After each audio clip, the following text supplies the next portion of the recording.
এমন মজার পায়েস না খেলেই মিস করবেন। আসসালামু আলাইকুম, hello viewers, welcome to my channel. কেমন আছেন সবাই? নিশ্চয়ই খুব ভালো আছেন। আপনাদের দোয়া ও অনুপ্রেরণায় আমিও খুব ভালো আছি। তাই আজকে আবার হাজির হয়ে গেলাম নতুন আরেকটি ভিন্ন স্বাদের মজার রেসিপি নিয়ে। এরকম গরমের বিকেলের নাস্তায় কলিজা ঠান্ডা করায় এরকম মজাদার পায়েস যদি পাওয়া যায় তাহলে কার না ভালো লাগে। লিচুর সময় এসেছে আর লিচুর পায়েস খাবো না, তাই কি কখনো হয়? হ্যাঁ ভিউয়ার্স, ঠিকই ধরেছেন। আজকের রেসিপি হচ্ছে লিচুর পায়েস।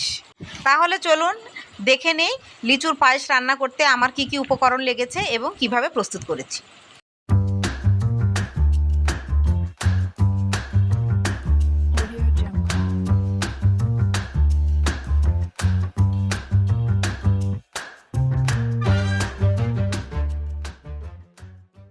আমি সাবুদানা দিয়ে পায়েস রান্না করব, তাই এখানে 1 কাপ সাবুদানা নিয়েছি। এখানে আমি বড় বড় সাইজের লাল লাল মিষ্টি লিচু নিয়েছি। এবার লিচুর খোসাগুলোকে ছাড়িয়ে নিয়েছি। আমার যে পরিমাণ লাগবে ঠিক আমি সেই পরিমাণ নিয়েছি, আপনারা চাইলে কমিয়ে বাড়িয়ে নিতে পারেন। কয়েকটি কিশমিশ, কয়েকটি কাজু বাদাম, কয়েকটি কাঠবাদাম নিয়েছি। এর পরিমাণও আপনারা কমিয়ে বাড়িয়ে নিতে পারেন আপনাদের স্বাদ মতো। হাফ কাপের একটু বেশি গুঁড়া দুধ নিয়েছি ও পরিমাণ মতো চিনি নিয়েছি। এবার সাবুদানাগুলোকে ভালোভাবে পানি দিয়ে ধুয়ে নিব। এর জন্য সাবুদানার মধ্যে পানি ঢেলে দিলাম। আমি হাত দিয়েই ধুয়ে দিচ্ছি। ধোয়া হয়ে গেছে, এবার পানি ফেলে দিব। এইভাবে আমি 2 বার ধুয়ে নিয়েছি। রান্নার জন্য চুলায় একটি কড়াই বসিয়ে দিলাম, পরিমাণ মতো পানি দিলাম। এবার ধুয়ে রাখা সাবুদানাগুলো ঢেলে দিচ্ছি। ভালোভাবে খুন্তি দিয়ে নেড়ে দিচ্ছি, নয়তো নিচে লেগে যাবে। এর মধ্যে দিয়ে দিলাম 2টি সাদা এলাচ এবং 2 টুকরো দারচিনি। একটি তেজপাতাকে 2 ভাগ করে দিলাম। আবার ভালোভাবে মিক্সড করে দিচ্ছি।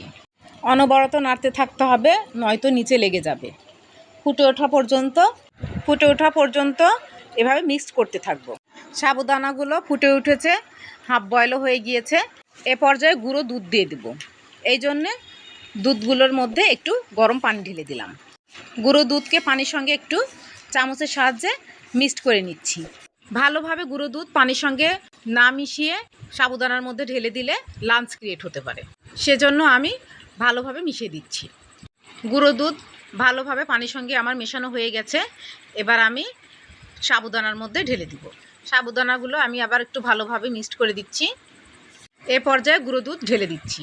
এবারে গুঁড়ো দুধ সাবুদানার সঙ্গে ভালোভাবে মিক্সড করে দিচ্ছি। গুঁড়ো দুধ ভালোভাবে মিক্সড করা হয়ে গেছে।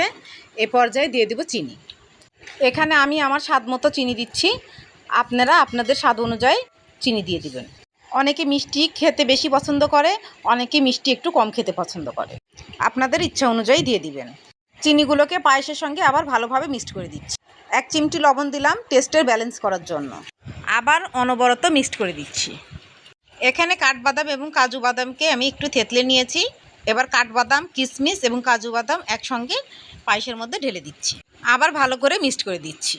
বাই দ্য ওয়ে, আমি রুথি। আমার চ্যানেলে নতুন হয়ে থাকলে প্লিজ সাবস্ক্রাইব করবেন। পাশে থাকা বেল নোটিফিকেশন অল সিলেক্ট করে রাখবেন, যাতে নতুন কোনো ভিডিও আপলোড করলে তার নোটিফিকেশন সহজে আপনার কাছে পৌঁছে যায়। বেশি বেশি লাইক, কমেন্ট ও শেয়ার করবেন। যারা ফেসবুক ও ইনস্টাগ্রাম থেকে দেখছেন প্লিজ পেজটাকে ফলো দিয়ে রাখবেন। বেশি বেশি লাইক, কমেন্ট ও শেয়ার করবেন, আমাকে এগিয়ে যাওয়ার সুযোগ করে দিবেন। যারা সাবস্ক্রাইব, লাইক এবং কমেন্ট করেছেন তাদেরকে ম্যানি ম্যানি থ্যাঙ্কস। সাবুদানার পায়েস রান্না হয়ে গিয়েছে। গোটা লিচুর ভিতরকার বীজ ফেলে দিয়ে আমি স্লাইস করে কেটে নিয়েছি।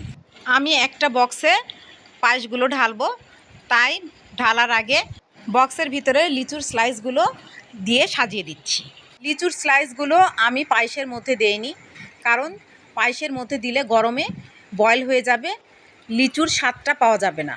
সেজন্য আমি কাঁচা লিচুর স্লাইস এভাবে সাজিয়ে দিচ্ছি।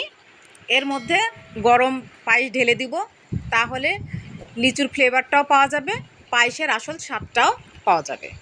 লিচুর স্লাইসগুলো আমার সাজানো অলমোস্ট হয়ে গেছে। এবার আমি পায়েস ঢেলে দিচ্ছি। বাকি লিচুর স্লাইসগুলো আমি উপর দিয়ে সাজিয়ে দিচ্ছি। সাজানো হয়ে গেছে। এবার ঠান্ডা হওয়ার জন্য 2-3 ঘন্টা ফ্রিজে রেখে দিব। 3 ঘন্টা পরে ফিরে আসলাম। ঠান্ডা হওয়ার পরে কেমন হয়েছে এই যে দেখুন, ঠান্ডা হওয়ার পরে কেমন সুন্দর জমে গিয়েছে, আইসক্রিম ভাব হয়েছে। এটিকে লিচুর পায়েসও বলতে পারেন, লিচুর ডেজার্টও বলতে পারেন। ঠান্ডা ঠান্ডা খেতে খুব টেস্ট লাগে।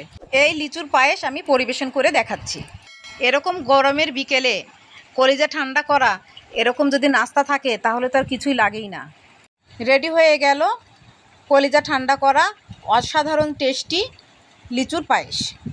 লিচু ফুরিয়ে যাবার আগে একবার রান্না করে খেয়ে দেখুন, স্বাদ ভুলতে পারবেন না। আর কমেন্টে আমাকে জানাবেন। নিউ ভিডিও দেখার ইনভাইট করে আজকে বিদায় নিচ্ছি।